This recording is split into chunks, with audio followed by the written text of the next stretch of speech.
조성곤 목사와 성경 읽기, 레위기를 통해 그 따스함을 그리며 라는 주제로 함께 말씀을 읽어나가고 있습니다. 오늘은 그 6번째로 레위기 5장 14절에서 6장 7절의 말씀으로 속건제 지정한 가치대로 라는 제목으로 여러분과 함께 은혜를 나누려고 합니다. 먼저 말씀을 읽고 시작하도록 하겠습니다. 레위기 5장 14절에서 6장 7절 말씀 가운데 특별히 5장 18절과 19절 말씀을 읽겠습니다. 그는 네가 지정한 가치대로 양떼 중 흠없는 순양을 속건 제물로 제사장에게로 가져갈 것이요 제사장은 그가 부지 중에 범죄한 허물을 위하여 속죄한즉 그가 사함을 받으리라. 이는 속건제니 그가 여호와 앞에 참으로 잘못을 저질렀음이니라. 오늘 레위기 5장 14절에서 6장 7절의 말씀으로 속건제에 대한 이야기를 좀 하려고 합니다. 속건제는 앞서 말씀을 나눈 속죄제처럼 하나님 앞에 죄의 문제를 직접 해결하기 위해서 드리는 제사입니다. 그런데 속죄제와는 조금 다르게 속건제는 배상이 뒤따르는 제사입니다. 속건제는 아샴이라는 죄를 사함받기 위해서 드리는 제사입니다. 아샴은 영어로는 트레스패스라고 번역하고 한자어로는 허물건이라는 단어를 사용하여서 표기합니다. 이것은 다른 사람의 영역을 침범해서 손해를 입힌 죄를 말하고 있습니다. 속건제는 속죄제처럼 하나님 앞에 죄의 문제를 직접 해결하기 위해 드리는 제사이기 때문에 지금 우리의 말로 표현하자면 우리가 알고 있는 삶이 되어야 하는 생생한 기독교의 본질을 보여주는 제사입니다. 결국 속건제는 침범한 죄를 속하기 위해 드린다고 해서 속건제, 영어로는 트레스패스 오퍼링이라고 합니다. 또한 손해를 배상해서 원래대로 회복시켜 줌으로써 죄 문제를 해결한다라고 해서 배상제사 또는 영어로 리페어레이션 오퍼링이라고 표현하기도 합니다. 속건제가 다루는 죄는 크게 두 가지입니다. 첫째는 하나님의 영역을 침범했을 때입니다. 두 번째는 다른 사람의 영역을 침범했을 때입니다. 하나님의 영역을 침범했다라는 것은 구약시대의 이스라엘 백성들이 하나님의 거룩한 영역에 침범해서 그 거룩을 훼손했을 때 그때를 말한다라고 설명할 수 있습니다. 거룩의 영역을 침범한다라는 것은 하나님의 소유를 침범했을 때이며 또 하나는 하나님의 이름을 침범했을 때입니다. 여호수아 7장을 보면 이스라엘 백성들이 난공불락의 여리고성에서 승리를 거둔 후에 아주 작은 아이성을 향해 자신감 넘치는 힘찬 발걸음을 내딛는 모습을 우리에게 보여주고 있습니다.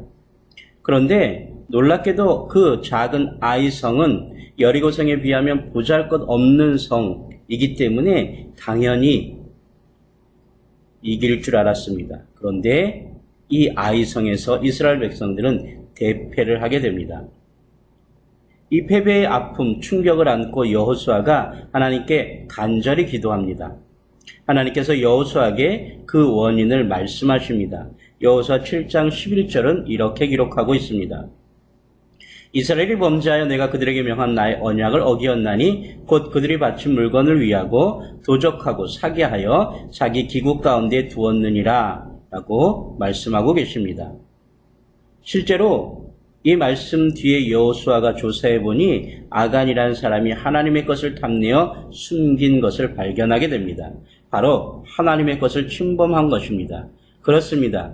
하나님의 것을 침범한다라는 것은 오늘 우리가 하나님의 이름으로 맹세해 놓고 또 하나님 앞에 약속하고 또 하나님께 우리의 모든 것을 고백하고 난 뒤에 하나님의 명예를, 하나님의 거룩을, 약속을 지키지 않음으로 말미암아 훼손하는 것입니다. 하나님 그 이름 자체에는 거룩함과 존귀함이 포함되어 있기 때문에 그렇습니다.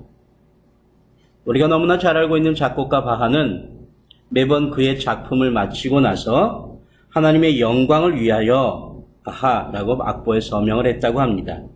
언제나 하나님의 이름 앞에, 하나님의 거룩한 영역 앞에 낮아지는 우리가 되어야 함을 실제적으로 보여주고 있습니다. 두 번째로 하나님의 영역, 특별히 하나님의 이름, 이 부분들을 침범한다라는 것은 하나님의 백성이 이웃의 영역에 침범해서 그에게 피해를 입혔을 때 또한 속건제를 드려야 한다라고 이야기하고 있습니다. 다른 사람에게 피해를 준 구체적인 사례는 성경에 5가지로 구별하여 제시하고 있습니다. 첫 번째는 남의 물건을 맡은 뒤에 부인하는 경우입니다. 오리발을 내미는 것과 같은 거죠. 두 번째는 남의 물건을 가로챈 경우입니다. 세 번째는 남의 물건을 강제로 빼앗은 것입니다.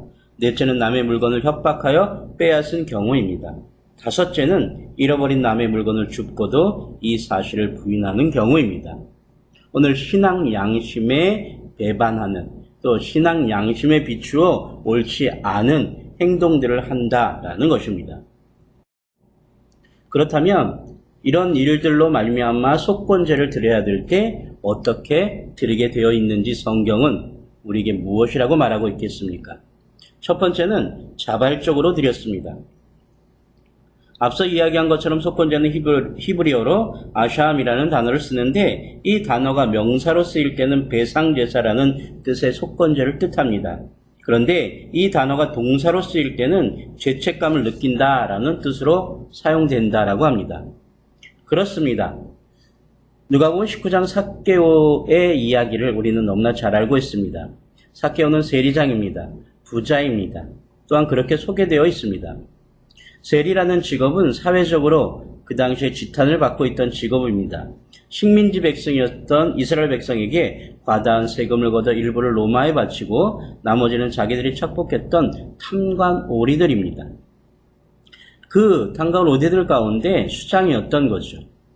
그런 삭개오가 예수님을 만납니다. 예수님의 인격적인 만남 가운데 그의 마음의 변화가 일어납니다. 그래서 삭개오는 19장 8절에 이렇게 고백합니다. 삭개오가 서서 주께 여짜오되 주여 보시옵소서 내 소유의 절반을 가난한 자들에게 주었사오며 만일 이것을 토색한 일이 있으면 4배나 갚겠나이다 라고 고백하는 장면입니다. 오늘 속건제의 정신이 바로 여기에 숨겨져 있습니다. 주님의 은혜를 깨닫고 자기가 하나님의 것을 범한 일이 있는지 남에게 피해를 입힌 것이 있는지 깨닫게 되면 즉각적으로 자발적으로 하나님께 제사를 드리는 것, 이게 속건제의 정신입니다. 두 번째는 하나님 앞에만 제사를 드렸습니다. 속건제는 하나님 앞에 제사를 드렸습니다. 하나님의 것을 침범하였을지라도 다른 사람의 것을 범하여 피해를 입혔을지라도 온전히 하나님 앞에 제사를 드렸습니다. 세 번째는 배상을 했습니다. 속건제는 하나님 앞에 제사를 드린 후에 구체적으로 배상을 해야 했습니다. 무릇 그 거짓 맹세한 물건을 돌려보내되 곧 그 본문에 5분의 1을 더하여 돌려보낼 것이요 라고 했습니다. 100% 이상으로 갚으라라는 것입니다. 그렇습니다. 참된 회개는 실제적인 삶의 실천, 변화가 있어야 됩니다. 양심의 가책을 느끼고 하나님 앞에 무릎 꿇었다면, 나와 회개의 기도를 했다면 그것으로 끝난 것이 아니라 구체적으로 우리의 삶의 변화와 또 구체적으로 실제적인 변상과 실천이 있어야 된다라는 것입니다. 그런데 오늘 성경에서 눈여겨 보여지는 말이 있습니다. 바로 너의 지정한 가치를 따라라는 말입니다. 이 말은 성서의 세계로 여기서 너희 지정한 가치는 너의 견적으로라는 뜻입니다. 성서에서 드려지는 예물의 가치를 책정하라고 명령받은 사람은 모세였습니다. 그러나 후에 일반 제사장들에게 그 일이 위임되었습니다. 성서에서 드려지는 예물의 가치는 고정불변의 것이 아니라 상황에 따라 제사장들이 정하였습니다. 빗대어 말하자면 고정금리가 아니라 변동금리였다라는 것이죠. 그러나 정확하게 다른 말로 이야기하면 시대와 상황을 따라 변하지 않는 말씀에 기준한 우리가 살아가는 삶 속에서라는 말입니다.